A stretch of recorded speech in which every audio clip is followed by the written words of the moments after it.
t'jetë sa më mbar për të gjithë ju, të keni kaluar një fundjavë të bukur, e cila në fakt ishte pak a shumë dhe në atmosferën festive të ditës së verës. Uroj ta keni shijuar ashtu me atë mot herë të ndryshueshëm, herë me shije, herë me diell, po të paktën i ngrohtë sa s'ka, sidomos dita e shtunë. Mes morisë së lajmeve që qarkullojnë, natyrisht që gjithçka ndodh dhe të gjitha emocionet ne i përjetojmë, sado afër apo larg të jenë ngjarjet, dhe do doja në këtë moment thjesht 1 minutë të marr për të shprehur ngushëllimet për gjithë familjarët e të rinjve që humbën jetën në diskotekën në Maqedoninë e Veriut. Ishte një ngjarje në fakt që na ka tronditur gjatë ditës së djeshme. Uroj shumë të gjeni forcë, ju dhënë Zoti forcë për ta përballuar këtë. Ndaj, keni kujdes, kjo është një tjetër situatë, një tjetër ngjarje që ndodh në botë, në fakt, që na rikujton se duhet jemi shumë të vëmendshëm dhe shumë të kujdesshëm sa i përket masave ndaj zjarrit në këtë rast, kujdesit që duhet kemi në përdorimin e fishek zjarreve dhe lëndëve të tilla. Kështu që mjaftueshëm kujdes duhet kenë të gjithë ata që organizojnë veçanërisht këto festat apo eventet e ndryshme. Mirë, ne do të vazhdojmë tani, do të vazhdojmë me përmbajtjen. Do të nisim me përmbajtjen për të zbuluar së pari recetat e zonjës Vjollca në orën e parë dhe temën që ne kemi rezervuar për ditën e sotme për të diskutuar me të ftuarit. Shohim atëherë. Kemi receta e parë qofte me çervish dhe hudhra. Receta e dytë do të jetë pite me djath në tigan. Vazhdojmë me një studim, do të ndalemi te ky studim sot para gjumit, të rinjt zgjedhin telefonin dhe jo partnerin. Apo i ndan telefonit çiftet? Me sa duket është një kohë e gjatë e dedikuar telefonit gjatë 24 orëve, përfshirë edhe kohën përpara gjumit. Ajo që në fakt supozohet se është një kohë në të cilën ti i dedikohesh personit të zemrës, pasi ke mbyllur ditën, është momenti i relaksimit, është momenti të shkëmbyerit ndoshta një përqafim, apo e të thënit ato fjalët e ëmbla përpara gjumit, apo një lloj reflektimi një pjesë tjetër për atë çfarë kanë kaluar gjatë ditës, mirënjohja që mund t'i tregojmë njëri tjetrit përmes dashurisë e shumë të tjera. Pra mund t'jenë ca minuta dedikuara njërit dhe tjetrit. Por në fakt, sipas një studimi, më shumë shihet telefoni, dërgohet një mesazh, bëhet një scroll në Instagram, ndonjë rrjet tjetër social nëse përdorni e të tjera me radhë. Ta shohim pak si e konceptojnë, si e shohin të ftuarit tanë në orën e dytë të programit këtë kohë dhe a është e tepruar kjo marrëdhënie me telefonin? E diskutojmë kur të vi momenti. Tani shkojmë tek zonja Vjollca të nisim me recetat e ditës.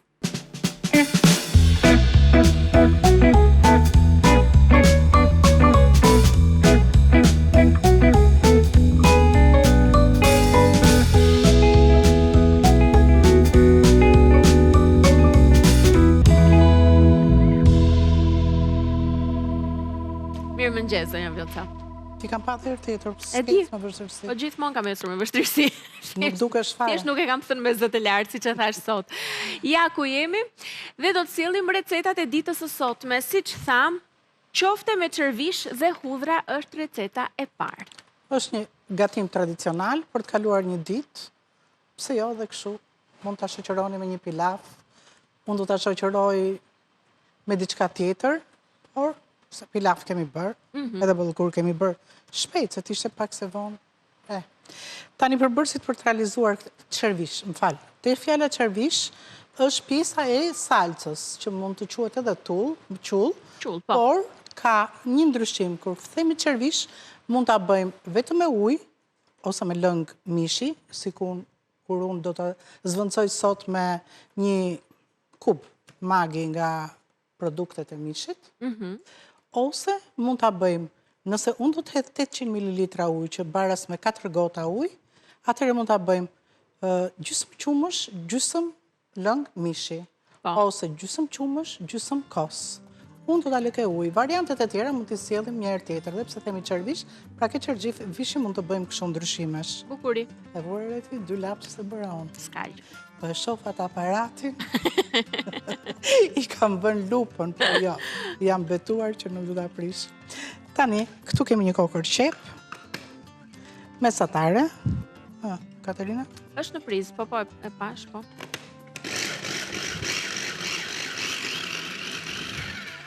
Këtu kemi 500 gram mish të grirë, tani.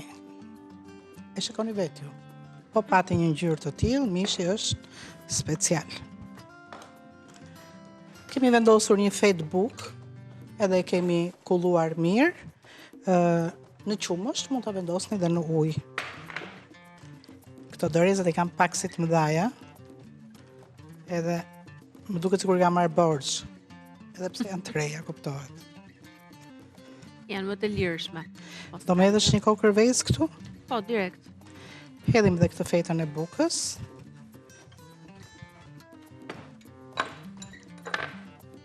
Thyej një kokër vezë, o vital, të kuqen zgjodhe, Po. se kemi kutin që është edhe me të kuqe edhe me të bardha. Faleminderit. Rofsh. Tani këtu do të hedhim një lugë kështu rafsh me krip. Dhe pastaj kemi një lugë çaj kumin, i bën qoftet shumë të shishme. Një lugë çaj hudhër plur. Një lugë çaj nanexhik. Dikush i hedh majdanos, unë sot vendosa që mos t'i hedh, edhe pse kam dhe majdanos të thatë që shkon shkëlqyshëm këtu, po mi që ka nanexhiku, piper të zi, dhe do të punoj brumin. Me qënë se në këtë moment zonja Vjollca do të merret me brumin, unë përfitoj nga rasti, edhe ndalem tek një tjetër partneri yni. Një partner i ri i cili është ndër produktet në fakt që ju besoj do ta provoni dhe do ta shijoni, është një produkt i ri dhe i domosdoshëm në gatim. Bëhet fjalë për vajin e ullirit, vaj ulliri i virgjër. Është paketimi që po shihni aktualisht nga Pema Olive Oil. I zgjedhur me shumë kujdes nga ullishtet e jugut, i sjell në mënyrë mekanike dhe gjithçka e shishme, e jashtëzakonshme, po për të provuar. Ne në fakt sot do ta provojmë gjithashtu në recetën tonë, që ta shihni dhe ju. Keni dhe shishen tjetër, po ashtu 1 litërshe, e cila është e versionit ekstra i virgjër. Kështu pra keni të dy llojet në treg tani më, ja ku i keni. Pema është vaj ulliri shqiptar, ta theksojmë edhe këtë. E ja ku është nga jugu i Shqipërisë, nga ullishtet e jugut të Shqipërisë. Produktet tona janë shumë të mira, janë për të vlerësuar, janë shumë cilësore dhe sigurisht duke qenë në mesdhe, patjetër që do të jenë ndër më të mirat. Ka dhe një lloj tjetër që është i përzier, është lloji i tretë, ja më falni të zhvendosem pak. Pra janë 3 lloje që ti tregoj kështu. Kështu që ja ku i keni. Zgjidhni këtë të dëshironi ju. U mundova që t'i rregulloj pak për efekt të kamerës, në mënyrë që t'i shihni të 3 shishet. Ky është Pema. Ne do të shohim si do të na dalin recetat. Po kam bindjen që do të jenë shumë të mira, se përgjithsisht produktet tona janë të shishme, të sigurta, flas për produktet ushqimore. Dhe vajin e ullirit, ma merr mendja të gjithë, shkojmë gjejmë më të mirën që ka Shqipëria. Ja ku jemi. Unë i hoqa doreza, se mirë që s'më mbeti doreza ke... Brumi është gati. Tani, kemi vendosur në tigan vaj për skuqe. Vaj ullirit na duhet në pjesën e salcës që do të përgatisim, pra çervishin. Po. Dhe një lugë gjalp që ta trazojmë së bashku. Kemi thënë gjithmonë që gjalpi bashkë me vajin bën mrekullira ke salcat. Bukur.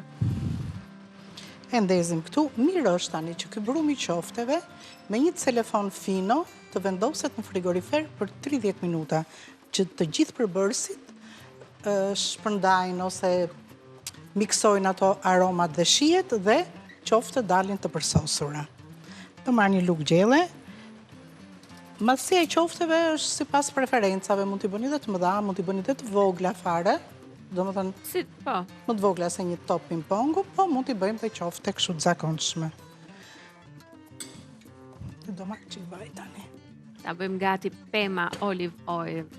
Unë do t'i them thjesht Pema, vaj ullirit Pema. Mirë? Po kështu e ka, Se se po, ndryshon pa e dot. përcaktuar me pjesën tjetër të emrit, pra që është në anglisht. Do të qëndrojmë thjesht pema shqip, se është shumë e bukur edhe si emër.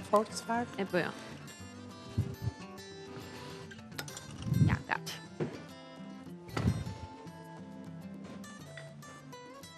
Ngjyra shumë e bukur. Them unë, këto të jugut, vaj i jugut është gjithmonë shumë i mirë. Ngjyra më pëlqej ka shumë. Besoj do ta provojnë të gjithë pastaj për ta testuar në shijen që do t'i japin recetave të tyre. Shumë mirë. Ja të shohim pak maltësinë që do të zgjedh zonja Vjollca këtë herë për qoftet. Unë e kam vënë maksimum këtë. Të pëlqen të kjo maltësi, do më të madhe. Shumë mirë. E do dhe në qikë më të madhe. Jo, e kam fjalën. Ja, po i vem edhe pak. Kam bërë një premtim. Duhet ta mbaj. Numëroni ditët. Numëroni 50 ditët e mia. Mirë. Atëherë shohim pak recetën me shkrim? Ja, po hedhim një dhe kjo na tregon pastaj se si... Sa do nxehet. Po. Ja, gati është. Thuaj se gati. Receta me shkrim është kjo, qofte me çervish dhe hudhra do të bëni gati për brumin e qofteve këta përbërës. 500 gram mish viçi i grirë, një qep, krip dhe piper i zi, një lugë çaj hudhër pluhur, një lugë çaj kumin, një lugë çaj energjik të thatë, një vezë, një fet buk, 50 ml qumësht, si dhe vaj për skuqje. Vazhdojmë me përbërësit e tjerë për çervishin. Do të bëni gati 3 lugë gjysmë gjelle miell, 1 lugë gjalp, 3 lugë gjelle vaj ulliri, 800 deri 900 ml ujë, 1 kub magi, i cili do të jetë me mish viçi, 4 deri në 5 thelpinj hudhra, krip piper të zi, 2 gjethe dafin dhe 2 lugë gjelle uthull. Ja me këta përbërës, e sjellim recetën e parë për ditën e sotme, të parën për këtë javë, shumë e shijshme, besoj ndër shijet e pëlqyera dhe të dashurat e të gjithëve. Tani në qoftet janë tigan. Nuk do t'i skuqim aq sa t'i nxim, për arsye se të gjitha këto do të kalojnë edhe në një proces vlimi për afërsisht 10 deri në 15 minuta, po jo në temperaturë të lartë, në temperaturë shumë të ulët sa të lidhen me salcën. Marrim një kapsë, Katerina? Marrim kapsë, në rregull. Po. Këto kanë dalë çik të mëdha, po.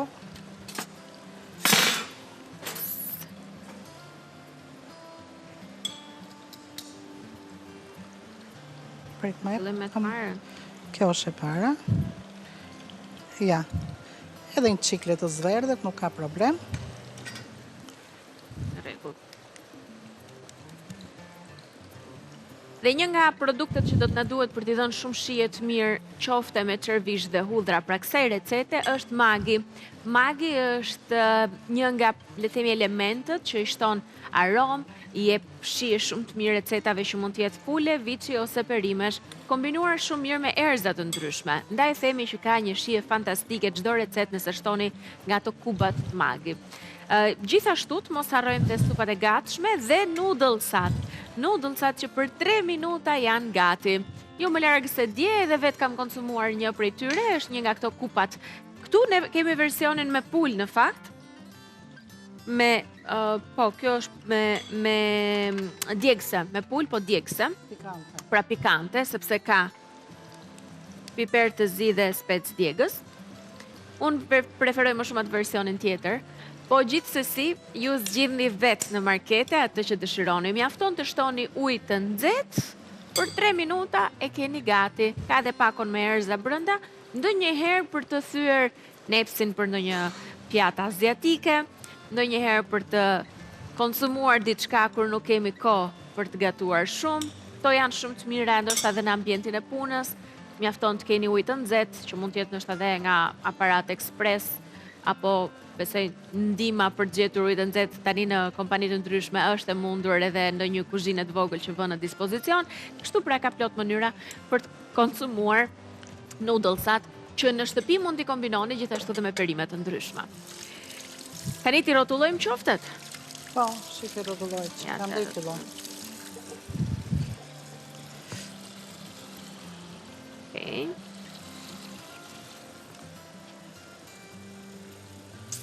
Mirë. Vazhdoj me këto kështu, a? Po, sa të kapen që mos të prishat forma.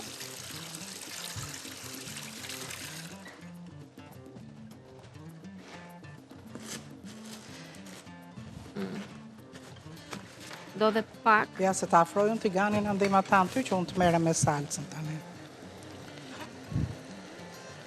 Ko i kishim kështata.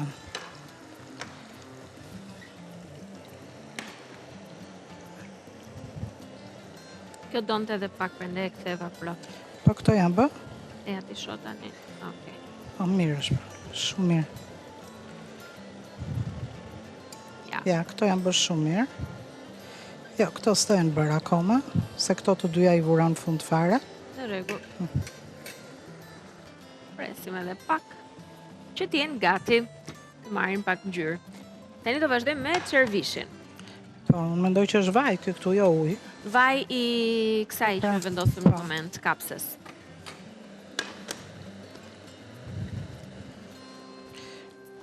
Që mos ta bëjmë të trash, sa i kur ftohet, bëhet ekstra i trash, do të hedhim në fillim gjalpin, një luk gjalp. Ja, kaq. Edhe këta. Baj që këto Katerina. Dhe 3 luk vaj ulliri. 1, 2, 3. Mendova se kisha të shishen tjetër, thash sa mirë, po e ndi. Aja, po, me këtë dorim në këtu, nuk edhi ma sekundi. Ka lezet.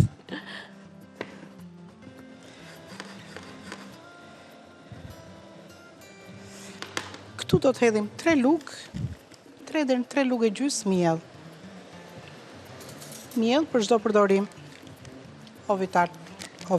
Këtu jemi te Ola. Ju do më falni mu, kam thonë, unë po s'piva kafe, unë jam për me. O zëja Vjolca. S'kam pirë kafe sot, jo. Sa e dukshme që është. Ajde, rëndësi ka që jemi këtu rrotull. Rrotull, më zuri gjumi. Me zion nga një kokër vezë. Ja, shumë bukur. Pra jo të erta, qoftet ashtu duhen. Ja një luk. Sigur unë bush pak si shumë ajo. 2.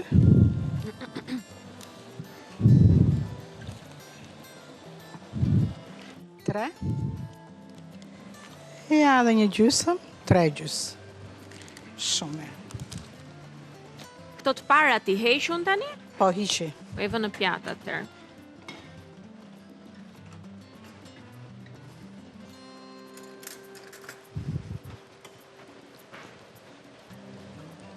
Shikoj e njërë? Lej dhe pak fare. Tani kemi thënë na tregon vetë vaj këtu. Nuk ka i hodhe shumë, i hodhe pak. Për shembull këtu, për mendimin tim, do dhe një qik vaj. Po. Shtojmë pak pema. Se nuk duhet rikë na del pasaj kokra.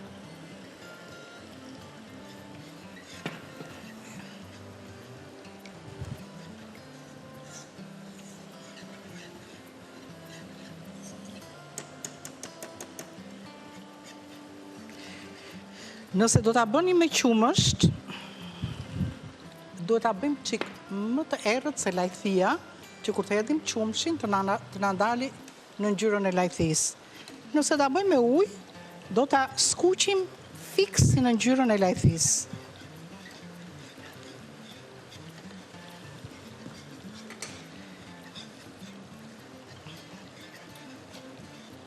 Me mielin Ola, vijojmë gatimin.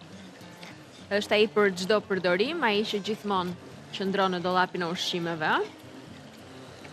Ta urim qik që mos na rëmbehet, e çojmë keteta njerë. Më mbush qik ujë të ngrohtë.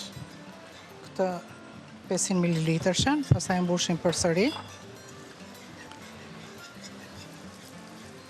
Pastaj ju shikoni konsistencën e miellit. 800 deri 900 ml ujë. Ja, mielli filloi të marrë ngjyrë. Është një recetë e shpejtë edhe kjo, ha?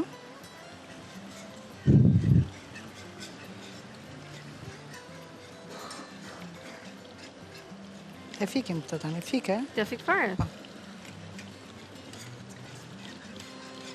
Se ishte në zjarë të avashtë edhe nuk është se u rëmbyen. Kemi filluar të hymë në zonën e reptësisë për sa i përket ngjyrës. Do të jemi shumë të vëmendshëm tani, që dhe pak shkojmë atje ku dëshirojmë ne.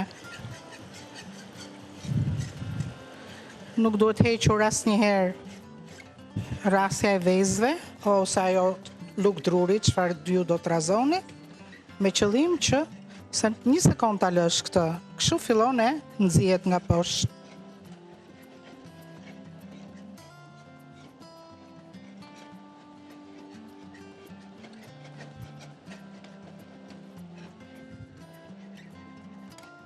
Bas mbarosh atë punë edhe këtë ke për bërë. Po.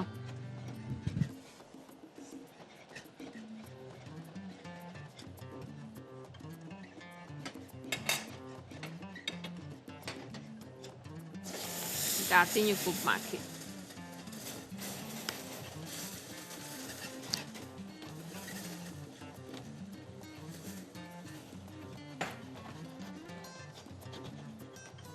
Ja, një moment.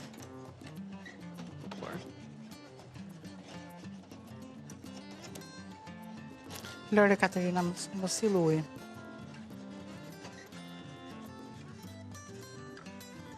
Ja, për shembull, këtu kemi një çervish shumë të trash.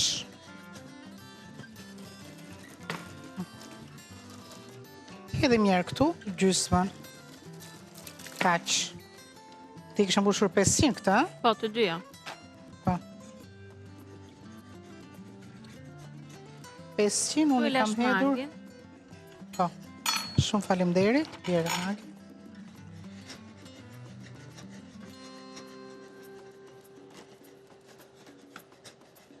E mish vit që ishte kjo që vendosëm. Hedhim shumë fare pak krip.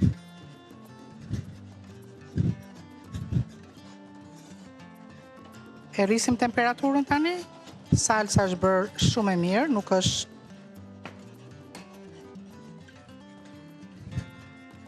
pra këtu jemi 1, 2, 3, 500, këtu jemi ke 800 ml shi.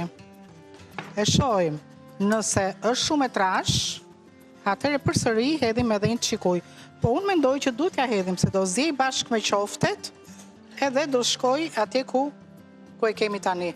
Këtë gjalpin e vendosim këtu.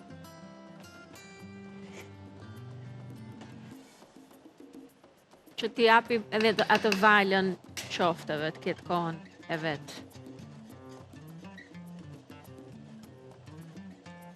Ja, fix 900, një midh, buret, një litë. 500 me 500, po një mi. Këtu kemi 900, bile edhe një pikë që të vej 900. E lash 100 edhe e shohim.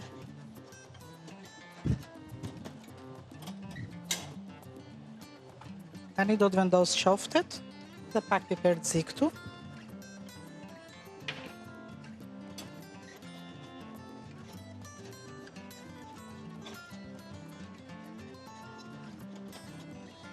Pastaj kemi dhe pudrën me dafina. Dafinën do vendosim tani. 2 gjethe, po këto gjethet janë aq të mëdhaja, sa unë po vendos një. Mund të ma marrësh edhe atë shtypsën e hudhrave, t'ja hedhe dhe hudhrën.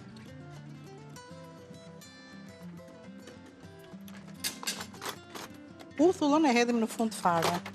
Ose do t'i trazojmë të dyja së bashku dhe t'i vendosim në fund, po ja hedhim hudhrën. Që tani.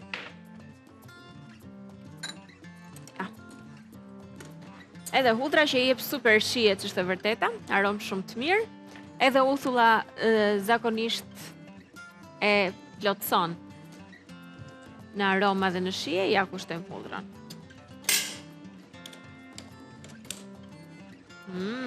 Sa e mirë del.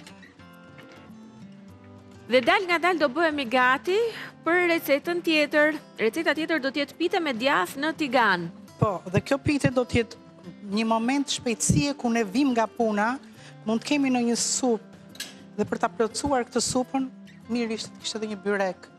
Tani kohë për peta s'kemi, as për peta të gatshme do t'i marrim, do të shkrim, marrim një pak o pjadini dhe unë do t'i jap trajtën e një byreku të vogël në tigan. Dhe për 5 minuta gjithçka është gati. Për të zvendësuar atë pjesën e bukës.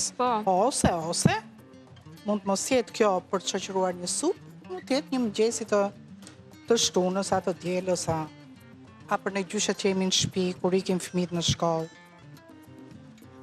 Ja. Shohim edhe një herë recetën me shkrim, teksa zonja Vjollca po përfundon punën sa i përket servishit, do shtohen vetëm qoftet, aq ka mbetur për të bërë. Brumi i qofteve është 500 gram mish viçi i grirë, një qep krip dhe piper të zi, një lugë çaj hudhër pluhur, një lugë çaj kumin, një lugë çaj energjik të thatë, një vezë, një fet buk, 50 ml qumësht dhe vaj për skuqje. Këta ishin përbërësit e brumit qofteve, ndërkohë do të vazhdojmë me çervishin.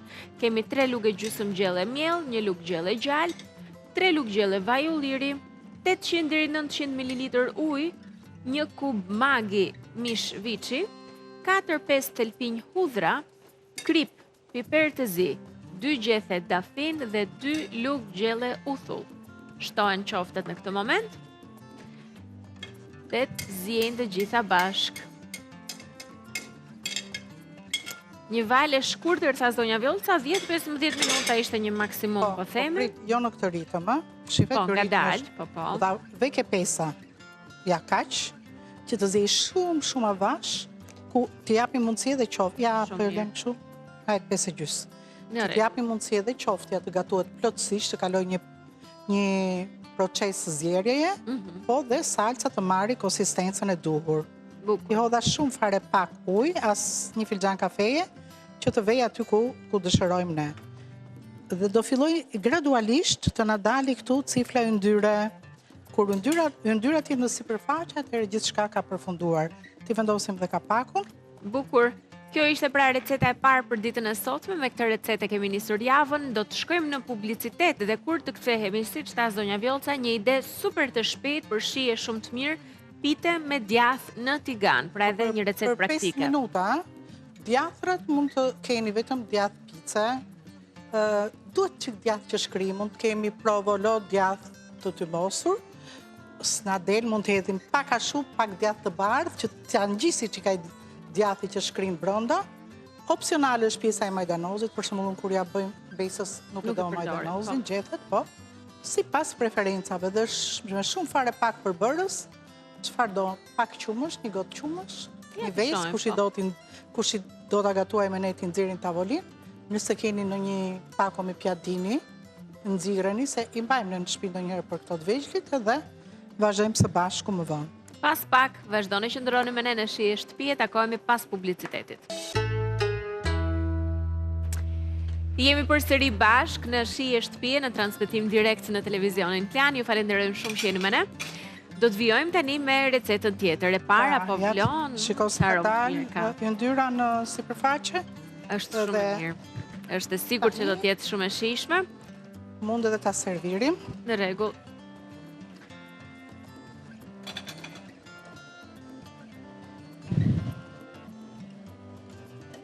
Pa, çfarë arome që ka. Qofte me çervish dhe hudhra, nëse keni ardhur me vonesë, kjo është receta. Po. Në këtë emër do ta gjeni. Tani s'kemi hedhur mirë që theti. Që do hedhim uthull. Edhe Uthull pak uthull mund ta- se jep shihet. Mund të trazojmë edhe me hudhrat, po do ta hedhim gjithmonë në fund, jo që në fillim. Se unë nuk dua që qoftjat më marri shihen e hudhrës. Do mjafton vetëm lëngu. 2 lugë është mjaftueshëm. Ja. Sa e mirë është. Shumë e shijshme.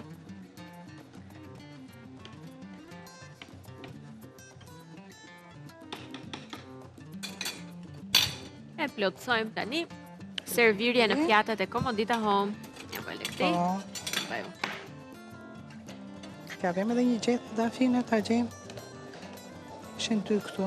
Sa i përket pjatave, me që ka mundësi një moment, po e ritheksoj që keni 10 vjetorin e Komodita Home deri në fund të muajit mars, pra deri në 70% ulje, përfshirë sigurisht edhe setet e pjatave dhe çdo gjë tjetër që gjeni në dyqanet e Komodita Home dhe online dhe në website-in e tyre për t'i parë shumëllojshmërinë, por besoj se një nga format më të mira është të shkuarit në dyqanet, vizitoni dyqanet ose përmes blerjeve telefonike në hapësirat e ndryshme televizive që shfaqen oferta, paketa. Ndërkohë, pjatat keni shumë llojshmëri ngjyrash dhe modelesh, edhe klasike edhe moderne, kështu që mund të zgjidhni çfarë t'ju përshtatet më së miri gustos dhe preferencave tuaja. Fshim pak. Iku dhe receta servirja e pjatës parë dhe ndërkohë lexojmë pak recetën e dytë së bashku sepse do bëhemi gati për të sjellë pite me djath në tigan. Një recetë e thjeshtë.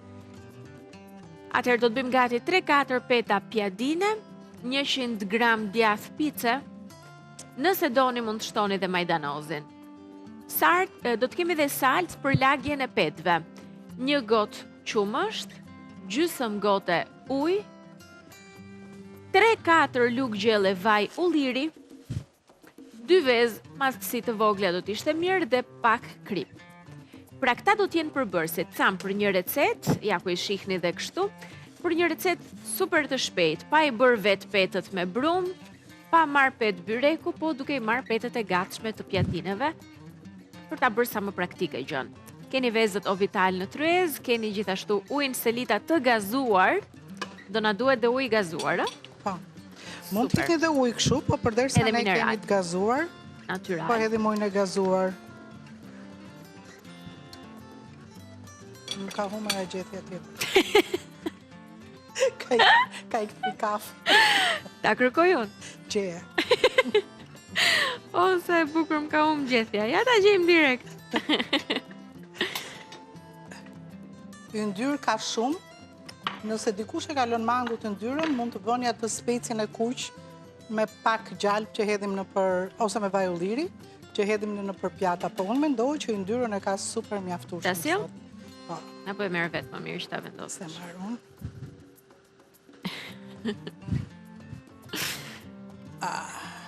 Oba. Tash s'ka pije zonja kafe, ka shku gjethja të pi kafe. Pra ju bëft mirë. Të lumshin duart, shumë mirë. Në këtë tas, do të marrë 2 kokra vezë, do t'i zgjedh të vogla ose një të madhe, ja këte pas kam të vogël. Fiks. Ja dhe këtu. Dhe një tjetër ovital. Sigurisht ky lëngu salca që do përgatisim ne do të proj, por do t'jetë e bollshme me qëllim që komplet këto petat të zhyten mirë në pak krip.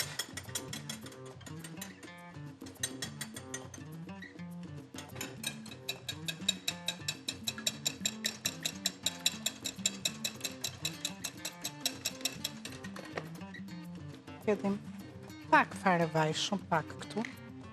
Pak. Hedhim qumshte.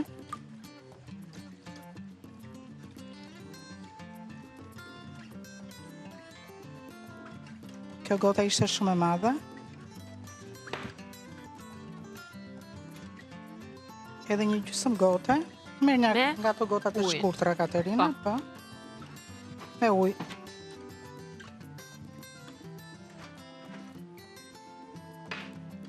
Ujë gazuar selita. Ashtu.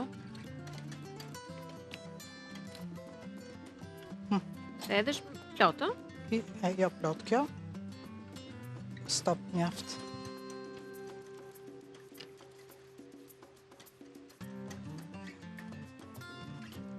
Bëm një salsë të tillë.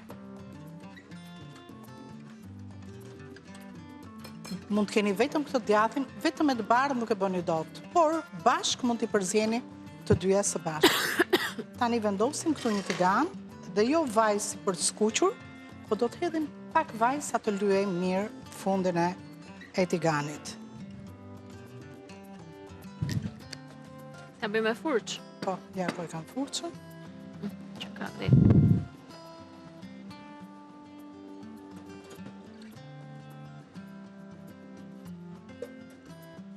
Ne do përdorim 2 lloje djathi, me sa shoh, që të ngjitet siç e këshilluam edhe teleshikues. Ke 7 ajla, më? Shumë mirë.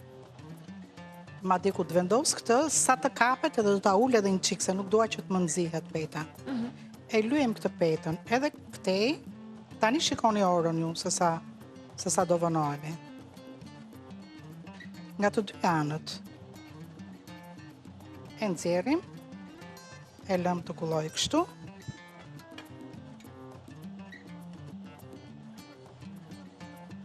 Edhe e vendosim këtu në fund. Do të marrë djath, pak djath të bardhë. Ani këtu do punoj me duar. Si që punojmë në shtëpi, Po. si që do gatimi. Edhe djath që shkrin. Se në moment që ta kthej unë, ky djath i bardhë pasaj bie nuk qëndron, nëse nuk ka këtë djathin e bardhë, që është djath mozzarella për pica, ose provolo djath i të mosur, që është një shkallë më nalt. Ai është shumë i shishëm. Ja. Po, ja, kur e vë dorën kështu unë, e ndjej që ai valon poshtë zjen.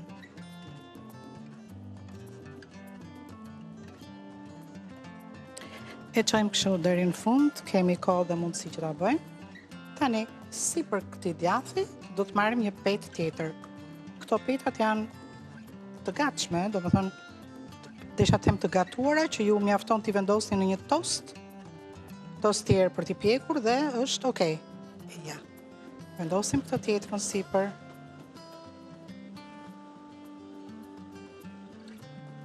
Dhe përsëri të njëjtën gjë. Është shumë e thjeshtë, madje i mbajmë këto në shtëpi, që në një moment po na kërkoj ndonjëri nga ata që na vinë fëmit byrek, po them bënona byrek. Jo gjithmonë kemi kohë të bëjmë peta, ha? A vure dhe tjetër? Po. Shtres. Me 3 mjafton. Një pako 3 peta ka, po unë mendoj që është mjaftueshëm për arsye se nëse do t'i vendosim më tepër, e do dalë edhe shumë i trash, dhe nuk do t'jeta e pjekja e duhur që duhet të bëhet për të bërë një çik si kërce, si parum punë dhe me djathin. Na ka mbetur dhe peta e fundit. Tjetër, po. Kaq ishte për 5 minuta. Asnjë filozofi. Ja, dhe kjo tetra. Dhe tani do ta shoh një çik nga poshtë unë, sa është pjekur. Me ndihmën e një pjate që vendoset në fundin e... Marrim një pjatë madhe. Pjatë që të hyjë aty brenda. E pra. Cila mund të ishte zonja Vjollca e përshtatshme? Ja të shohim, kemi pjata sa duash. Ajme to andej. Mund të jetë ajo e sheshta e komoditës. E sheshta e madhja, që vendosim në pjatën.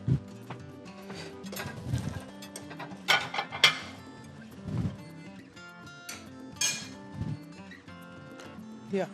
Në rregull. Jo, është e madhe, ha? As kjo s'ka problem. Rrezikojmë të na prishet kështu, po. Marrim një më të vogël. Jo, lejse, e rregulloj unë, s'ka problem. Ndërkohë shohim edhe një herë tjetër recetën me shkrim, sepse dal nga dal do duhet të zhvendosem tek të ftuarit për të vijuar me temën e sotme. Jemi në minutat e fundit, 2 minutat e fundit.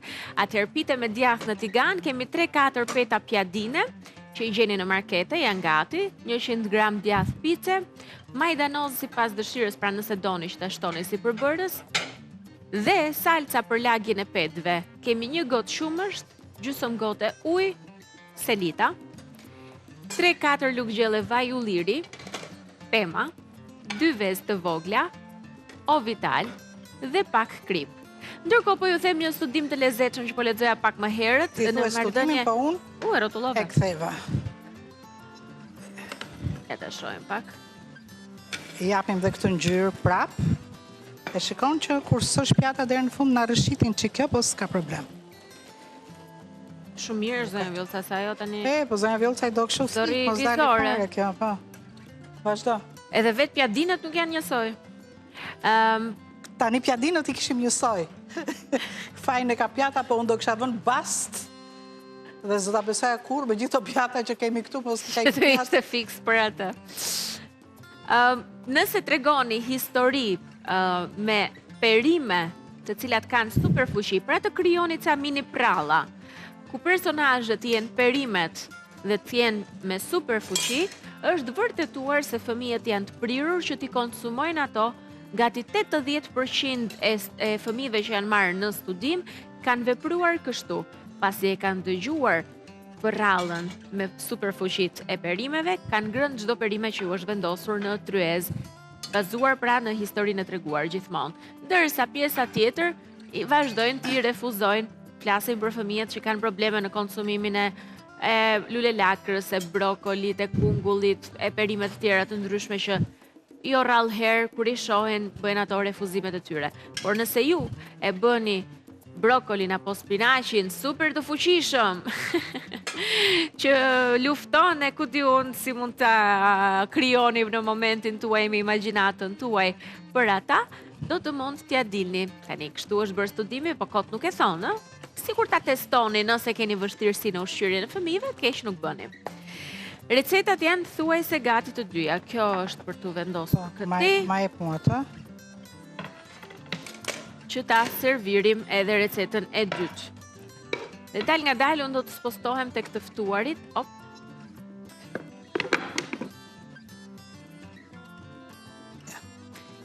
I drejtova. Shumë mirë. Më ndihmoj ajo kapsa. Tani, do ta presim këto ne? Shikoni ju se çam rregullia. E shikon si kërcet?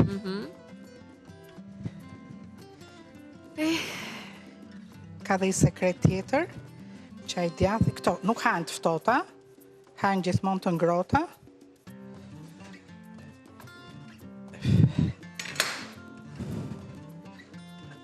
Të lumshin duart. Jami.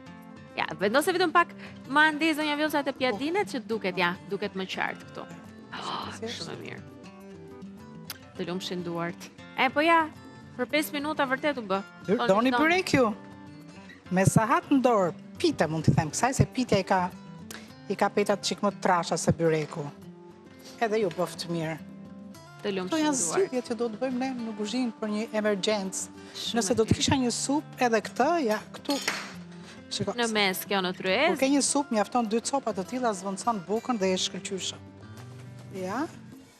Edhe ju bëftë mirë. Të lumshin duart. Këto ishin 2 recetat e ditës sotme kësaj të hëne nga zonja Vjollca që do t'i gjeni në rrjetet sociale për të përfunduar programin. Të lumshin duart dhe nesër na presin recetat të tjera. Patjetër me pul nesër. Me pul, tik-tik. Ka ditën pula, të martën dhe tenjtën.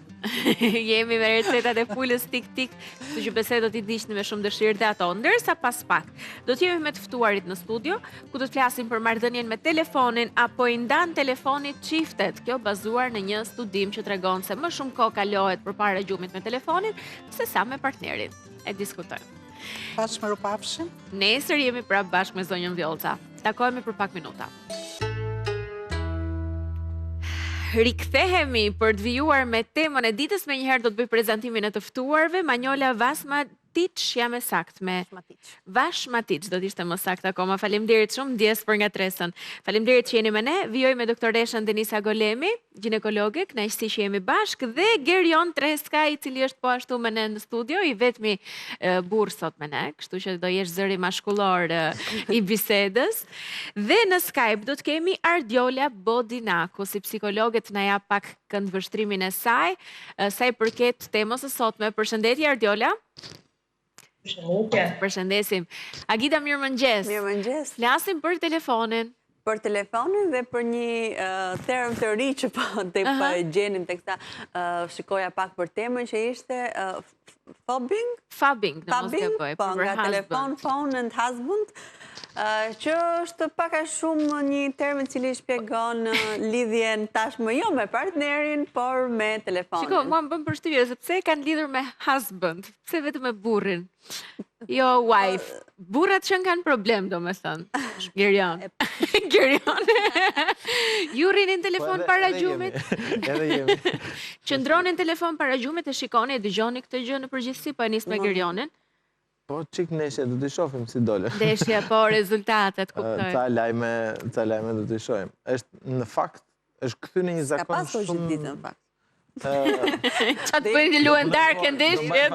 Mua se duket në këtë temë sepse është një hall i madh që kam dhe vetë personalisht.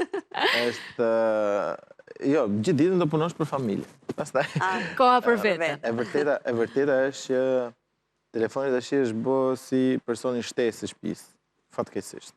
Për personi shtesë i shtëpisë në kohën me fëmijët në sallon kur ha kam rrit ka hyrë deri tek krevati bashkëshortor, që nuk është normale. Pra gjithmonë ai personi the third wheel, domethënë personi i tretë i tashmë i dëshiruar se por është kthy në një gjë të pandashme tonën me sa duket, po burrat e kanë nga që gëlltisin më shumë se duket. Edhe ato të gëlltitur ne shoqërojnë me sa këtë në i përgjigje po shumë telefonin. Se i lezeqëm. Gëlltisim është prapë hëngrë vleto me të fajnë këtu në këtë pikë. Në përgjithësi gëlltisim për gjitha. Interesante. Pra është një kohë në të cilën ti e konsideron si kohë të dedikuar vetes. Dhe në fakt nëse e kalojmë edhe më tutje me këto shprehjet edhe memet e ndryshme që qarkullojnë, edhe për mamat thuhet një gjë e tillë, që sado të jenë duke vuajtur për gjumë nga fëmijët, e duan një qëndrim me telefonin për veten e tyre. Duan një shkëputje, po. Është e vërtet, në qofse gjatë ditës ke qenë angazhuar me fëmijët, me punën, me shtëpinë, sepse normalisht një grua është multitasking, duhet bëj shumë gjëra. Ai është i vetmi moment pasi fëmijët janë vendosur në gjumë që ti mund të kalosh pak kohë dhe të shikosh çfarë bëhet, marrësh një informacion se çfarë ka ndodhur gjatë ditës që ti s'ke pasur shumë kontakt që të rish me telefonin. Por prap edhe lodhja bën vetën, kështu që nuk është se qëndrojmë shumë gjatë në telefon para gjumit. Ska më fuqi. Mbarojnë bateritë shpejt. Presidenti e Federatës së Familjes për Paqe Botërore dhe Bashkim është pozicioni juaj, roli juaj, angazhimi juaj, që normalisht fokusohet shumë mirë tek një mirëqënie e familjes në tërësi. Tani, nëse kemi telefonin në mes, sidomos për para gjumit, unë edhe hyrjen në program kështu e bëra. Është një minutazh ai, në të cilin ti mund të kalosh pak kohë me njëri tjetrin, të thuash 2-3 fjalë të ëmbla, të bësh ndoshta një reflektim për ditën, të japësh një përqafim, po ndërkohë duket se sipas studimeve, rrim në telefon. A krijon ftohje? Patjetër që krijon ftohje, ky është një moment vërtet shumë i rëndësishëm për çiftin, por edhe darka, edhe shumë momente të tjera kur jemi ne bashkë si familje janë shumë të rëndësishme. Megjithatë, si çdo marrëdhënie që zhvillohet ka nevojë që të investohet aty pa kufi, dhe nëse ne zgjedhim një zonë rehatie, sepse duam që të kënaqim, si thua, ato mungesat e informacioneve apo edhe diçka që duket sikur po merresh me veten tënde, por në të vërtetë lë një bazë, një mangësi në marrëdhënien që në fakt pse të mos jenë ato përqafimet apo fjalët e ngrohta apo edhe diçka që ndoshta ti nuk e ndan dot në një ambient tjetër me fëmijët, sepse do të kujdesesh gjithmonë që të ushqesh dhe ata, të kuptosh dhe e kam fjalën në aspektin emocional, të kuptosh se si kanë kaluar, çfarë ka ndodhur, si është situata në përgjithësi dhe më pas të kesh mundësinë për ta biseduar këtë gjë me partnerin, bashkëshortin apo bashkëshorten. Unë nuk jam dakord që janë vetëm burrat ata që kur shkojnë për të fjetur e përdorin telefonin, her pas here e kapin vetëm mat dhe në fakt për familjarët, për çiftet është shumë e rëndësishme t'ia vënë si qëllim vetes, që t'investojnë në marrëdhënie se nuk rritet vetë, edhe marrëdhënia edhe dashuria ka nevojë për të ushqyer vazhdimisht në mënyrë që ajo të bëhet gjithmonë e më e mirë si vera, sa më e vjetër, aq më e shishme. Sa më e fortë. Është e vërtet kjo gjë, po kjo kërkon shumë angazhim nga ana e të dyve. Të lidhemi pak edhe me Ardiolën, të cilën e kemi në Skype. A është një nga problematikat që mund ta keni ndeshur edhe ndoshta gjatë praktikës tuaj të punës kjo? A është telefoni një shkaktar për të, ndoshta një nga elementët, sa nuk mund të jetë i vetëm, për ta ftohur një marrëdhënie? Doja pa posh lexoj ai Ja, një moment, ju lutem, se nuk po ju dëgjojmë shumë qartë, nëse mundemi ta përsërisim edhe një herë, shumë ndjes. Në titrat e ekranit këtu lexoj që ju keni vendosur apo i ndan telefonit shifra. Po. Me bindje mund të thënë që telefoni po na ndan ne nga vetja jonë. Çfarë do të them këtu? Ne harrojmë, ndalojmë, humbemi në gjithë punët, marrëdhëniet, situatat, gjërat e ditës dhe në atë moment, nëse do t'ju referoheshim vetëm darkës, pse të mos meditonim një formë, pse mos mendonim se si na kaloi dita, çfarë bëra mirë, çfarë më lumturoi, çfarë më gëzoi, çfarë mund të kisha bërë më mirë ose çfarë bëra maksimalisht për t'i dhënë rita vetes. Kështu që së pari nisim nga vetja, nëse ky telefoni na ka marrë aq shumë energjinë, kohën, vizualitetin, sepse për hir të vërtetës edhe pajisjet digjitale janë për këtë qëllim. Po, për të shkëputur. Për të shkëputur nga ky realiteti që ndonjëherë nuk është realiteti që ne do të donim të përballeshim.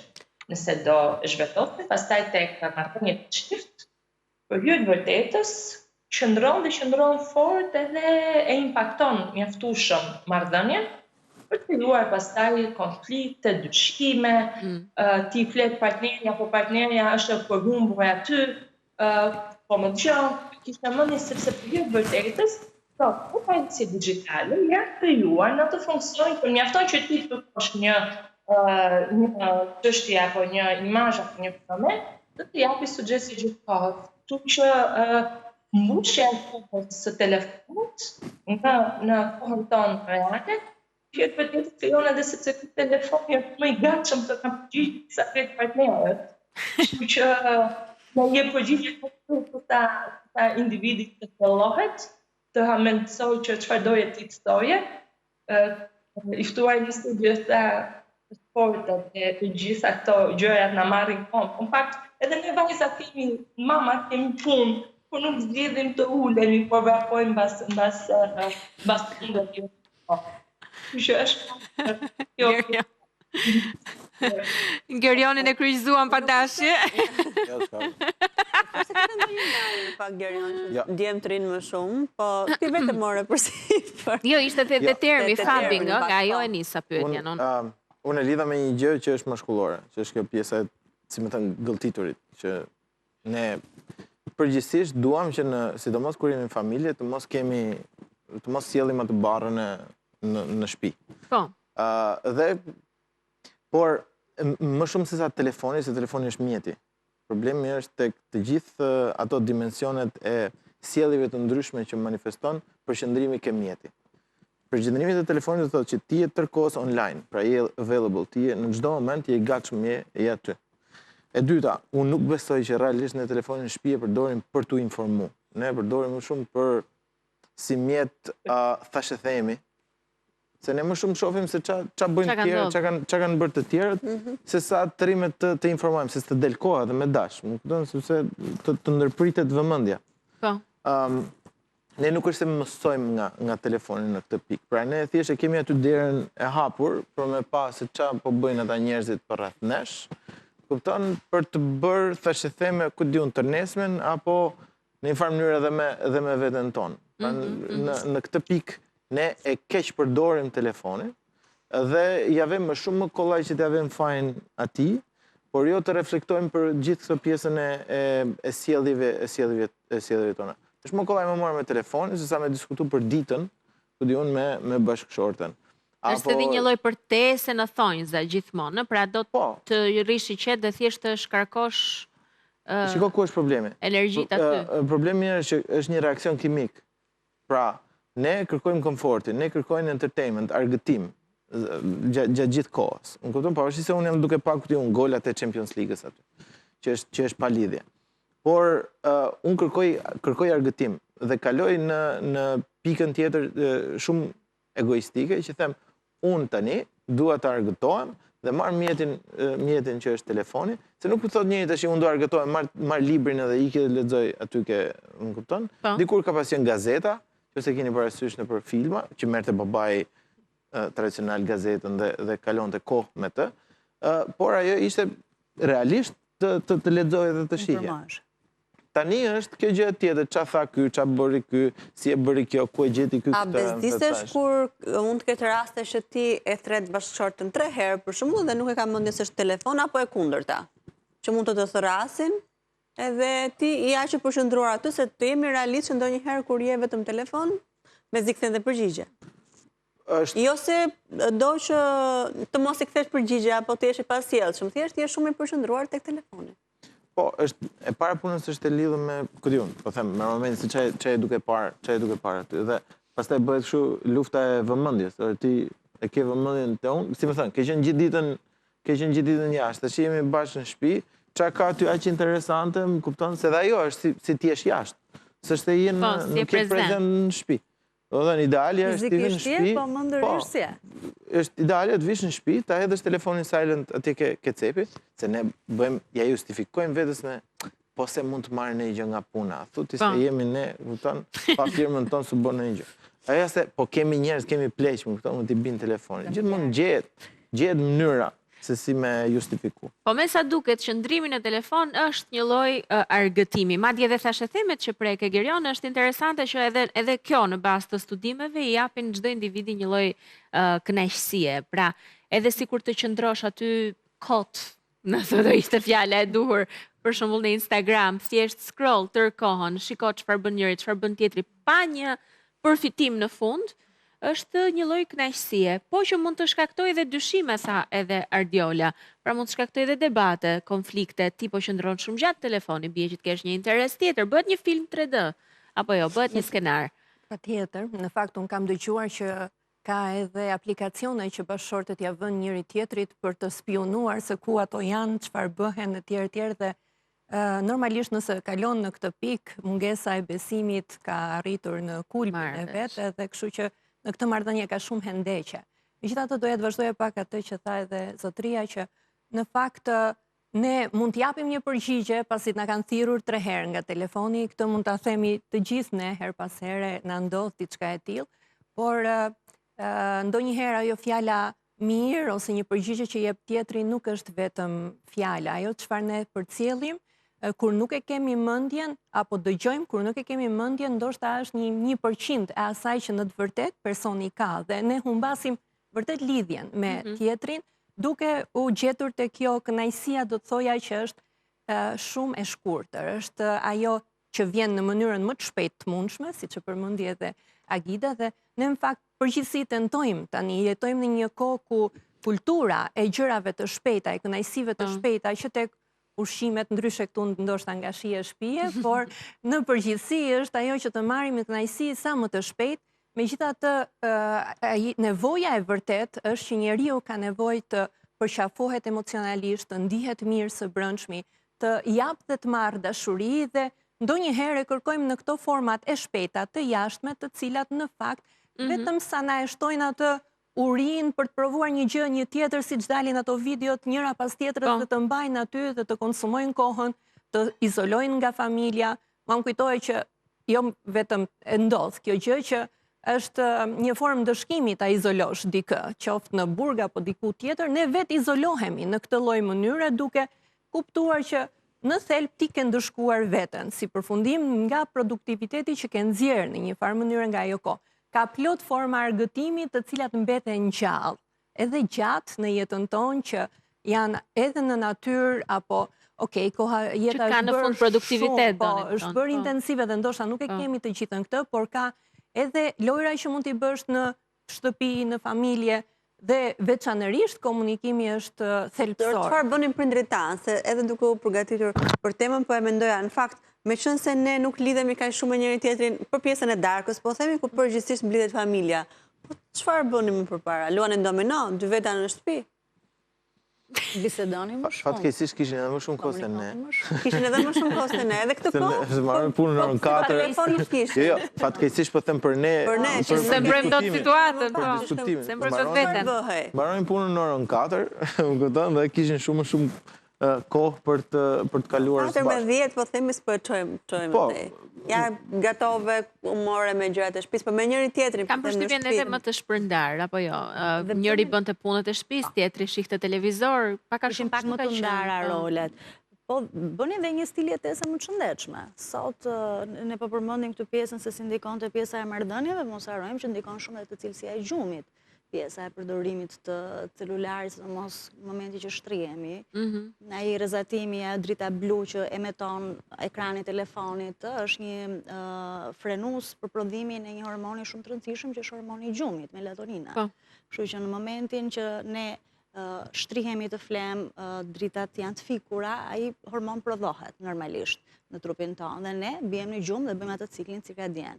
Në momentin që ne jemi të ekspozuar me këtë ekranin e telefonit ose laptopit, tabletit, patjetër që kjo e frenon prodhimin e këtij hormoni dhe patjetër do na japi probleme me gjumin, kështu që ne do bëjmë një gjumë jo cilësor, i cili patjetër do japi impaktin e vet negativ ditën e nesërme. Në vazhdimsi. Në vazhdimsi, që do jetë një impakt negativ jo vetëm nga ana shëndetësore, por nga ana emocionale dhe nga ana mendore, në gjitha drejtimet. Manjola ndal pak më herët tek përqafimi, një nga elementët që duhet për të forcuar lidhjen, për të forcuar marrëdhënien, është një nga format për të treguar atë afeksionin.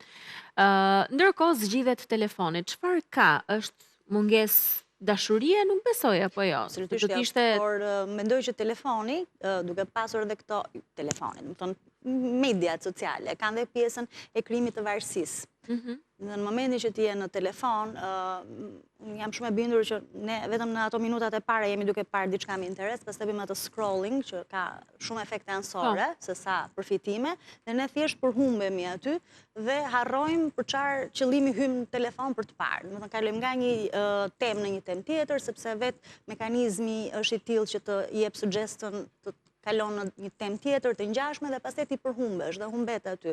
Dhe e gjen veten në një realitet tjetër dhe harron kë Po, aq shumë sa ti të mos kërkosh këtë përmbushjen emocionale, të jetë aq e mjaftësishme. Të krijon një varësi ajo. Ka një justifikim që ne përdorim shumë keq. Sharing, kur ne bëjmë sharing meme apo postime me njëri tjetër, edhe në çift. Edhe aty ka njëri tjetër. Shërben dhe për të komunikuar.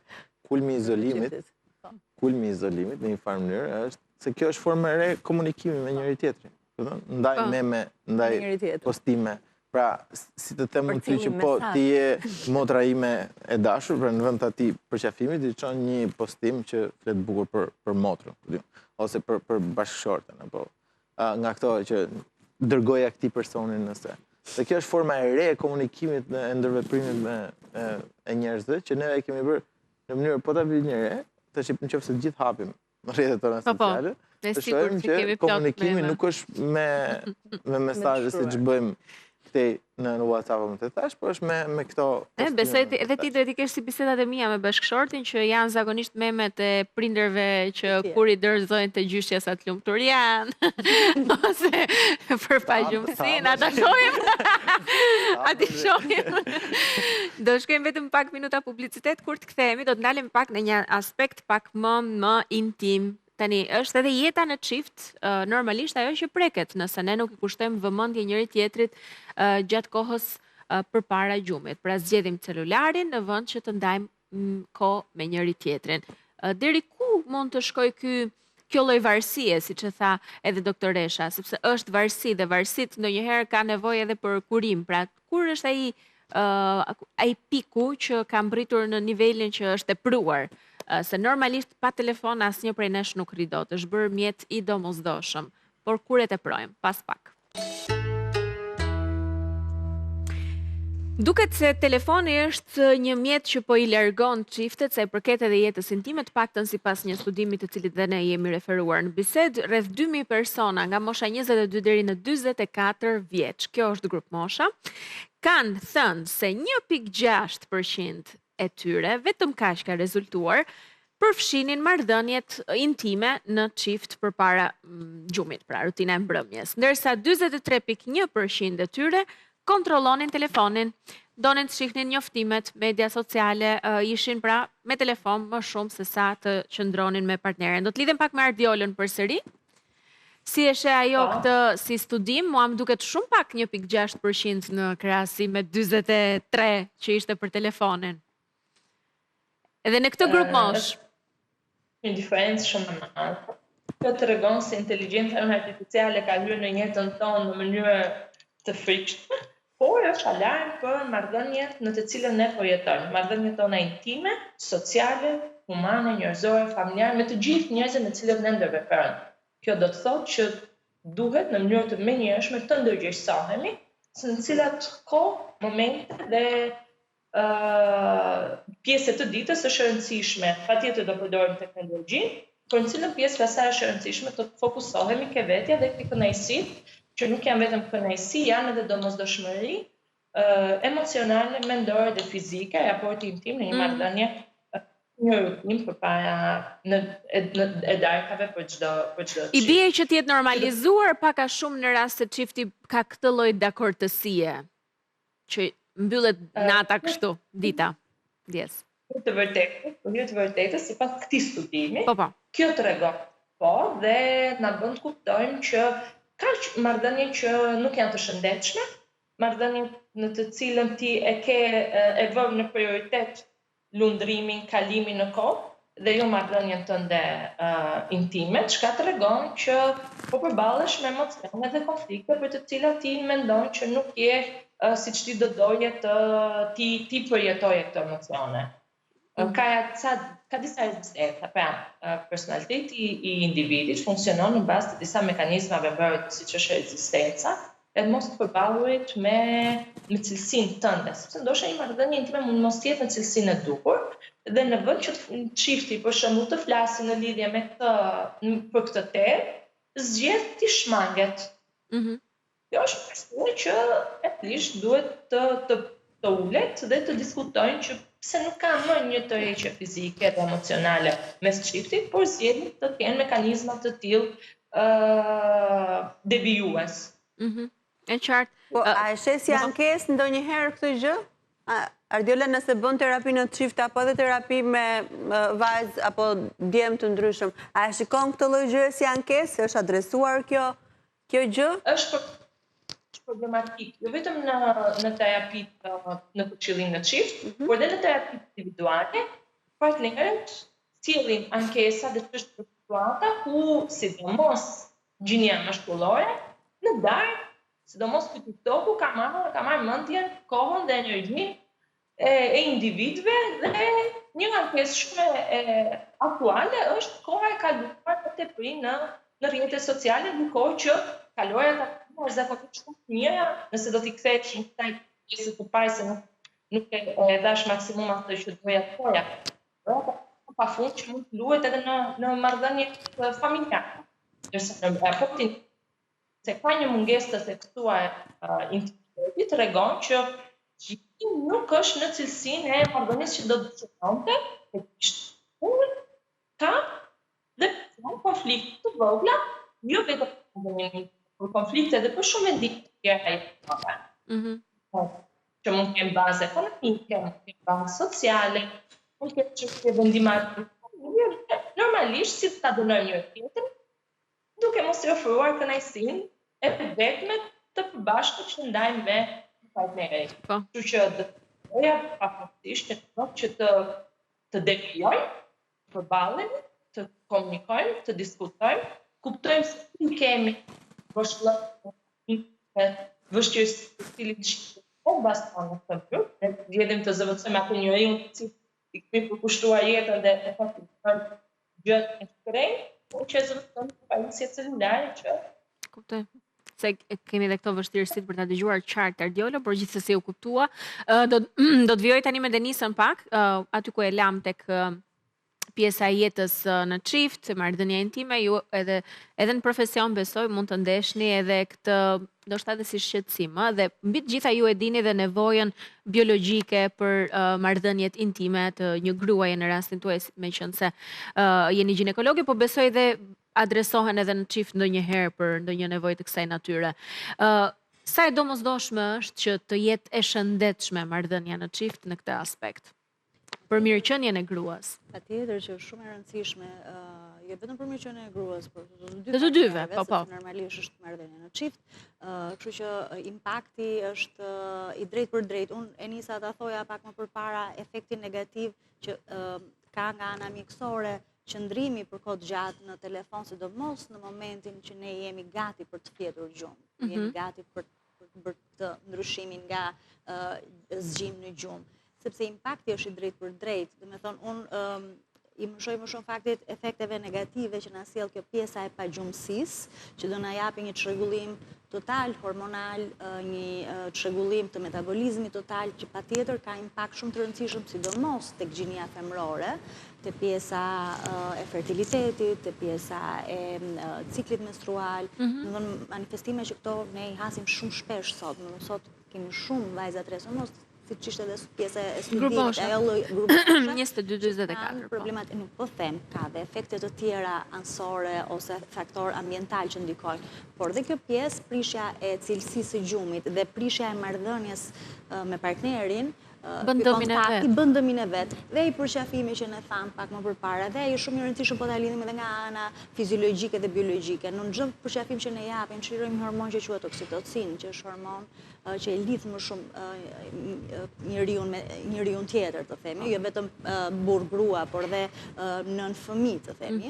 Kështu që të gjitha këto, nëse janë në dozën e duhur, në nivelet e duhura, ne funksionojmë normalisht si qenie njerëzore, funksionojmë nga ana biologjike, nga ana hormonale, nga mirëqenia totale, jo vetëm fizike, por edhe mendore. Në momentin që neve na prishen këto ekuilibra, këto balanca, qoftë nga fakti se qëndrojmë gjatë në telefon dhe nuk bëjmë një gjumë cilësor, qoftë nga ftoja me partnerin, patjetër që ndikojnë edhe te pjesa tjetër, sepse pjesa emocionale është shumë e lidhur me pjesën hormonale të atë.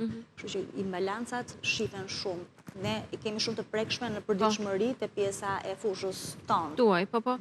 Gerion, çfarë mund të bëjmë që të jemi më pak në telefon për ta korrigjuar këtë gabim? Për shembull, ka ndonjë masë që e merrni për ta ulur kohën në telefon? Që të mos tregojmë hipokrit. Kjo është betejë e vazhdueshme, sidomos në ambientin familjar. Falë Zotit, 2 fëmijët nuk të lënë shumë kohë të merresh, por njëkohësisht ata zen edhe kohën e marrëdhënies në çift. Pra ti mendon se duke kontribuar tek kalamajt, kjo mund të konvertohet edhe pak në, si më thënë, shiko se po e bëj këtë gjë që të ndihmoj ty, domethënë bashkëshorti bashkëshortës. Duke qenë se për bashkëshortët nuk është shumë natyrale kjo gjëja, po themi. Në fakt nuk është kështu, se çdo gjë do kohën e vet. Dhe disiplina është një nga gjërat që në farë mënyrë ne nuk i mshojmë sa duhet, e neglizhojmë, dhe ajo gjëja që, domethënë, ka disa element që përplasen këtu. Për shembull, ti pasi kalon një kohë në telefon, po themi duke bërë këtë scrolling apo këtë gjë, ti nuk është se ndjehesh më mirë me veten tënde. Ti e ndjen që ke bërë një gjë, pra në ana kimike, kënaqet, ana ndërgjegjes së brendshme. Ana ndërgjegjes së brendshme të shtyn të tregoj që ti ke bërë një gjë gabim. Pra ti mund ta kishe bërë më mirë diçka tjetër më të dobishme. Dhe këto të dyja përplasen. Dhe këto të dyja shkarkojnë, po prap brenda. Dhe pastaj kjo shkon e pasqyrohet jashtë. Dhe një nga elementet ku pasqyrohet është edhe marrëdhënia intime. Që në fakt nuk është se gjërat shkojnë kjo në funksion duhet ka një rrjedh normaliteti, pra një rrjedh organike, sepse unë dua të jem me bashkëshorten time në disa nivele, pra edhe kur diskutojmë për punën, edhe kur diskutojmë për familjen, edhe kur kontribuojmë për fëmijët, por dhe në marrëdhënien tonë. ne fillojmë edhe i ndajmë këtë gjë, pra kështu si skedul. Kaq kohë për këtë, kaq kohë për këtë, kaq kohë për këtë, kaq kohë për këtë. Që t'jemi të plot në një farë mënyrë me atë tonë, pra të plotësojmë të gjitha. E bëjmë thjesht tick the boxes, më kupton? Po. Dhe nëse neve kemi mbrit që intimitetin edhe marrëdhënien me personin tjetër ta zëvendësojmë me një content që po shohim aty, pyetja ime është çfarë kontenti po shef ti? Çfarë përmbajtje po shef ti? Aq përmbushse. Sa që ty nga ana tjetër po ta heq këtë gjë tjetër. Pra është komplet zëvendësuese. Eksakt. Prandaj edhe unë këtë kisha si pikpyetje që si mundet që njeriu të shndrohet në një varësi, të ketë një varësi kaq të madhe sa të harrojë anën emocionale totalisht. Unë kam dy parime që mendoj për së brendshmi. Një është ledhatoj macen, pra unë, si më dhe jam shumë i lodhur, më kupton, çfarë s'bëj unë, më kupton, tash s'mund bashkëshortja ime nuk mund kuptojnë gjitha gjërat që, më kupton, edhe unë tash luaj atë rolin çik viktimës brendshme, më kupton, edhe gjej komfort ke kjo gjëja që është aty, hajde më, e hoqëm me ditën e sotme. Pra, ajo pjesë e autoviktimizimit. Dhe elementi dytë është që neve si qenie njerëzore kemi shumë të vështirë të mendojmë për investimet afatgjatë. Pra në investimin në fëmijë dhe investimin në marrëdhënie janë investime afatgjatë që duan pak nga pak çdo ditë. Të gjërat si puna e teknologjisë ose puna e punës, neve na japin rezultate të menjëhershme. Puna ty t'jep një rezultat menjëhershëm. Po. Dhe atëherë ti patjetër që do fokusohesh kjo gjë që ty t'jep një lloj kënaqësie dhe një rezultat më menjëhershëm. Teknologjia, çado që të jetë, telefoni, kompjuteri, televizori, Netflix, nuk quhet date night kur ti shkon në shef Netflix. Burrash, themi, domethënë, burrash, po e them kështu. Po nuk quhet date night. Nuk thon date night është një gjë më e sofistikuar, pak më kohë bashk. Nuk quhet date night, do themi, shiko, do dalim për darkë, po do flasim i çik për këtë gjëra. Dhe është humbet, duket, aq më tepër me futjen e fëmijëve, po, më bëj një memo më përpara për çfarë do flasim. Dhe aq më tepër kur futen fëmijët në ekuacion pastaj, që ti duhet të jesh për çdo gjë i planifikuar dhe kthehen edhe qendra bisedë. Qendra bisedë është çdo gjë. Në vend që ta përdorim atë kohën, po themi, para gjumit, për të diskutuar të gjitha këtë gjë, edhe për të thënë, shiko. Një date night. Unë ndjeva keq për këtë gjë, më kupton se si mu ktheve ose se si tu ktheva. Kjo shkon shumë larg.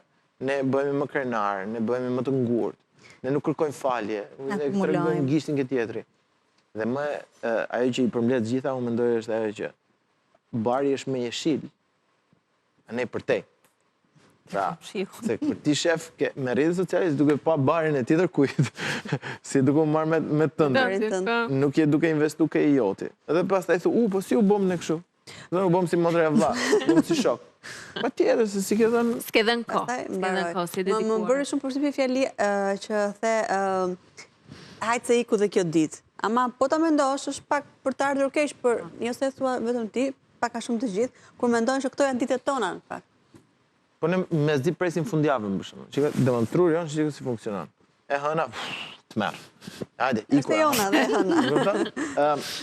Dhe ne mezi presim fundjavën, mezi presim pushimet, mezi presim këto gjërat. Si një, a thotë domethënë do durojmë burgun. Si një etapë për tu kaluar. Merrin, ndërkohë që jeta jonë është edhe ato ditë. Më kupton? Mënyra se si i qasesh ti ditës është tërësisht në dorën tënde. Nuk ka të bëjë me faktor të jashtëm. Kupton, pra qofse ti zgjohesh dhe bashkëshortja nuk thot faleminderit për një gjë ku diun ose nuk thot mirëmëngjes. Gjë shumë e thjeshtë, po bëhet ti i hapur. Po, të shoh pak ti. Në një gjë. Për shembull, rregulli që një nga rregull shumë i vogël që kemi vënë ne, duke qenë se jemi shtëpi çunash, jemi 3 çuna në shtëpi. Po. Ne nuk dalim nga shtëpia pa puth mamin. Kupton? Patjetër që i madhi domethënë e zgjat çerekore me mamin, merr edhe kohën time, por është një nga ato zakonet që kupton ne nuk e ose që edhe gjendjen e rregullon edhe fëmijët edukohen. Po patjetër, ti shkon me një domethënë pozitivitet nga shtëpia. Po më vite përqeshur se në fakt edhe bisedën e kaluar që ne kemi pasur për prindërimin edhe dashje pa dashje dolën përsëri ne tek prindërimi me Gerionin edhe teksa po thoje date night-in, unë po mendoja se si përfundojmë ne çiftet me fëmijë të vegjël, zakonisht, duke folur përsëri për fëmijët në atë kohën që i dedikojmë njëri tjetrit. Si qeshi, si e tha këtë, si e bëri atë. Po ndoshta edhe kjo telefoni, se i kam bërë këtë foton ose. Edhe telefoni deri ku konsumohet koha e çiftit ndonjëherë te ky dedikimi që i bëhet familjes. Po kjo është diçka e shëndetshme, gjithsesi mendoj, apo prap duhet të ketë një fije për kujdesje që fëmijët të lihen një moment dhe më pas të dedikohemi njëri tjetrit. Unë mendoj që shtylla e familjes është marrëdhënia, cilësia e marrëdhënies burr-grua. Dhe mendoj aty duhet filloj investimi që ti të karikohesh kaq shumë sa që të dy bashk pastaj të investoheni në familje. Nëse ti je i bosh në këtë lloj marrëdhënie dhe gjithashtu ke bërë një zënk apo diçka të tillë, sado që të qeshësh përpara fëmijëve, mund ta bësh, se ka raste që do ta bësh diçka të tillë, por duhet patjetër ta kesh mendjen që të shkosh dhe të rregullosh këtë që sapo ndodhi, ama duhet të jesh vërtet shumë i vetëdijshëm që duhet të heq të kohë telefonit kësaj, asaj, Pra do me thënë ju mendoni që plani A në një çift duhet jetë një herë mbajtja mirë e marrëdhënies në çift, ato shkojnë dhe të tjerat vinë me radhë. Është një lloj zinxhiri, po të parët janë çifti. Është ushqimi që do të jap për gjithë familjes pastaj në këtë mënyrë dhe prandaj them jam gjithmonë me atë që duhet jesh vërtet shumë i qëllimshëm.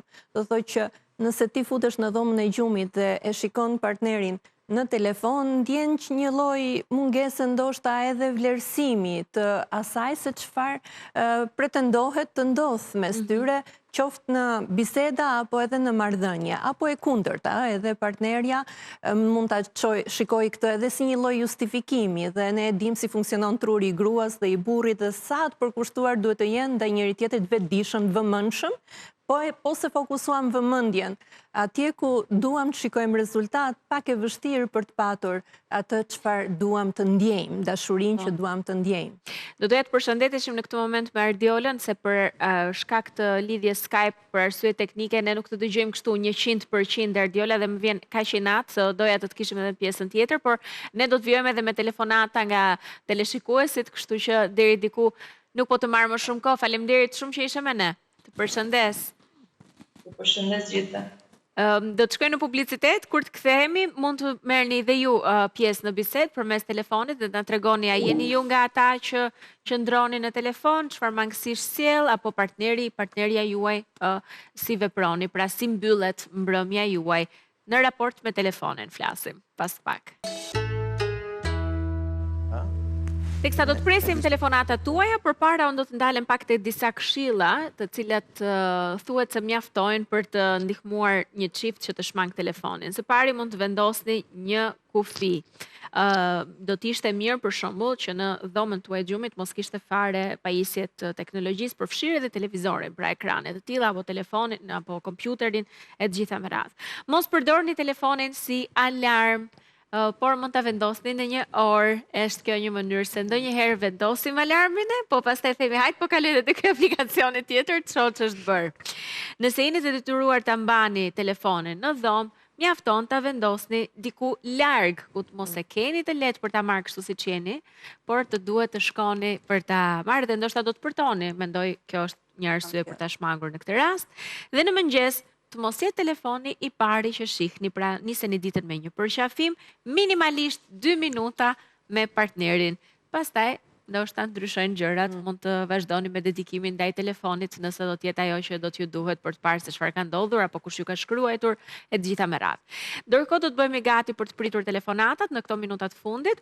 Nëse doni që të jepni dhe ju mendimin tuaj në lidhje me temën, apo e zëvendëson telefoni edhe atë kohën, dëshirën për të qëndruar me partnerin, të paktën ne jemi nisur në bazë të atyre studimeve që vërtetojnë se po, por janë studime që dihet merren me një grup njerëzish për të bërë një lloj anketimi, është një lloj sondazhi, ndoshta këtu në Shqipëri do të ndryshonte nëse do të bëhej anketimi, ku i dihet, mund të dilni më mirë ne ndoshta Manjola, edhe në bazë të punës që bëni dhe ushtroni. Besoj se akoma ne kemi prioritet marrëdhëniet me njëri tjetrin, edhe plus që jemi edhe familje disi më të mëdha dhe kemi edhe ato hyrjet e daljet me njëri tjetrin dhe mendoj që në këtë pikë, megjithatë, çfarë ndodh jashtë vjen shumë shpejt edhe brenda nesh. Prandaj është shumë e rëndësishme që gjërat të cilat shikojmë që nuk kanë dhënë frutë dhe rezultate në kombet e tjera, ne të mos i kopjojmë në ato lloj forme dhe të shikojmë se si të vëmë filtra, si të mund t'i largojmë sa më shumë që të mos depërtojnë kaq thellë dhe të na kalbin në një farë mënyrë. Është e rëndësishme që në herë pas here ndoshta të bëjmë një lloj detoksi edhe nga këto mjetet elektronike. Ose ndonjë lloj filtri tjetër përveç faktit që e fikje natën? Po, për shembull, një nga gjërat që ne bëjmë është që në kohën kur ham, nuk duhet të ketë telefon. Kuptohet, na është dashur disa herë që të flasim se ka pasur ngjarje, rezistencë e tjerë, por në momentin e ushqimit telefoni është duket nga tavolina në mënyrë që dhe këtë ja kemi dalë më së miri sa që mbrëm për shkak të temës po kujtoja, wow, ne pas kemi kohë që e kemi bërë krejt natyrshme diçka të tillë. Diçka tjetër iniciuar nga bashkëshorti im, për shembull para gjumit, është që gjithmonë i themi njëri tjetrit 3 mirënjohje për ditën, gjëra të rëndësishme. Nuk kemi arritur ta çojmë edhe në mëngjes, që kjo t'je gjëja e parë që të bëjmë përpara sesa, por është në planet tona që të ndodhë sa më natyrshëm, edhe për shkak të fëmijëve të vegjël, zgjimi është pak në kohë të ndryshme, ndodhet tjerë dhe dihet që realiteti ka edhe vështirësi të tjera, por e kemi parë këtë si një lloj investimi që vërtet kur përjeton atë lumturinë dhe kënaqësinë në familje, e kupton që nuk ka kënaqësi tjetër qoftë nga telefoni apo çfarëdo lloj gjëje tjetër që të mbush kaq shumë dhe të mban kaq gjatë dhe me shumë energji në vazhdim. Kështu që ja vlen që të investohet në këtë pjesë, sepse energjia, përfitimi, vlera që ndjen, impakti që jep, shembulli që do japësh atyre që kanë shtëpi, po pastaj natyrshëm të ndodh edhe në shoqëri me kolegët e tjerë dhe në të njëjtën kohë edhe impakti që mund të sjellësh edhe në Shqipëri, pse jo, një rrymë tjetër që ja ka dalë në këtë drejtim dhe është shumë e shëndetshme. Edhe koha e dedikuar vetes, Denisa, për të mbetur pak te kjo, pavarësisht idesë marrëdhënies në çift. Në fakt edhe Ardiola vet aty e nisi bisedën, tek të humburit veten dhe koha për mirëqenien tënde, ndërkohë harxhon shumë minuta që mund të shkojë edhe 1 orë pa e marrë vesh në telefon. Ndërkohë që ti mund të merresh me veten tënde. Do thënë, është për kur ke fëmijë të vegjël, e vetëm mundësi që ti mund të krijosh gjatë ditës është pikërisht ajo ora para se të flesh gjumë, që nuk po them patjetër që edhe është dhe ajo pjesa e rëndësishme e marrëdhënies në çift, por edhe me veten tënde. Do thënë ti mund të bësh një rutinë të tënde para se sa të shtrihesh të flesh gjumë. Një mask fytyre, një mask floku ose një dush relaksues që të ndihmoj shumë për ditën tjetër të nesër të ndihesh më mirë. Kështu që dhe ajo pjesa e të qenurit mirë dhe fizikisht me veten, jo vetëm te pjesa emocionale, patjetër që të ndihmoj dhe do jetë një investim shumë i mirë, sepse nëse ti ndihesh mirë me veten, patjetër ndihesh këtë reflekton dhe te partneri, reflekton dhe te fëmijët. Ne jemi pasqyrë për fëmijët tanë, në mënyrë se si ne ndërtojmë marrëdhënie me partnerin, është mënyra se si fëmijët tanë dhe ndërtojnë nesër me partnerët e tyre, por edhe me njëri tjetrin. Ashtu sikurse edhe ne përpara partnerin, nëse ne jemi mirë, ndihemi mirë me veten, duam veten tonë, patjetër që edhe raporti është i ndërsjellë. Nga marrë malli të vendos një mask, tani që e mendoj. Denisa po tregonte dhe unë kam kohë pa vendosur mask për 2 arsye. Një është koha që do pak pushim. E dyta, jo se ne nuk bëjmë pushim, se mos ngjajmë tani dhe i kemi trëmbur gjithë ata që janë beqare dhe nuk kanë fëmijë, Agida mos na dëgjon në këtë aspekt. Kam dëgjuar dhe gjëra të tjera. Ke dëgjuar. Por është mirë. Por e kam fjalën te kjo edhe nuk vendos dot maskë, se janë dhe të vegjël, nuk mund edhe ti trëmbësh, kështu që ka arsye të ndryshme, nuk ka të bëjë thjesht me dedikimin ndaj fëmijëve dhe koha që është pak e të kurrur sa i përket vetes, po me sa duket e të kurrur edhe për marrëdhënien në çift. Megjithatë, për ta përmbyllur bisedën, nuk është problemi koha, po më shumë është vëmendja dhe dëshira për ta përqendruar apo kanalizuar në një pikë të caktuar që në këtë rast, me sa duket, një marrëdhënie që kam përshtypjen ka të bëjë pikërisht me këtë, edhe mungesën e dëshirës për të folur, për të investuar pak energji më shumë, zhurma që mund të bëhet. Është energji që të flasësh edhe të zhvillosh një bisedë, të dëgjosh edhe të kthesh përgjigje. Ne e trajtojmë në një koncept shumë sipërfaqësor të ndonjërit me veten. ndonjëherë me veten është të eliminosh gjithë zhurmë, se edhe telefoni është zhurmë që të mos merresh me veten. Se po morë me veten, ti do shofësh kush e di se çfarë shef. Dhe me këtë gjë që është me kollaj. Dhe prandaj ne tentojmë, po ta vini re, telefoni dhe gjithë gjërat e tjera, neve na pëlqen të kemi ndjesinë që jemi të zënë. Gjatë gjithë kohës jemi të zënë, kemi shumë gjëra për të bërë. Këtë s'kam kohë për veten, kupton? Që po shiko se ti duhet mendosh për veten. Jo, të fiksimizohemi. Jo, mos është kështu si një ndjesi përmbushjeje që po bën diçka. Sepse është checklisti. Sa më shumë gjëra bëjmë nga checklisti, aq më shumë të përmbushur ndjehemi. Ndërkohë është për mendimin tim është e kundërta. Sidomos për nënat. Nënat për një kohë të gjatë janë shumë afër shpirtërisht ndaj fëmijëve. Dhe qetësia e tyre shpirtërore, qetësia e tyre e përbrendshme. Është ajo gjëja që pastaj çon në një marrëdhënie më cilësore në çift dhe patjetër që edhe në një përmbushje dhe rritje më përmbushse dhe të fëmijëve. Nuk do të them se është e vetmja, por është shumë shumë e rëndësishme. Ju falenderoj shumë, faleminderit për kohën, faleminderit që ishit me ne. Faleminderit që qëndruat me shije shtëpie, do të përshëndetemi këtu, do të takojmë përsëri nesër. Faleminderit që na ndoqët.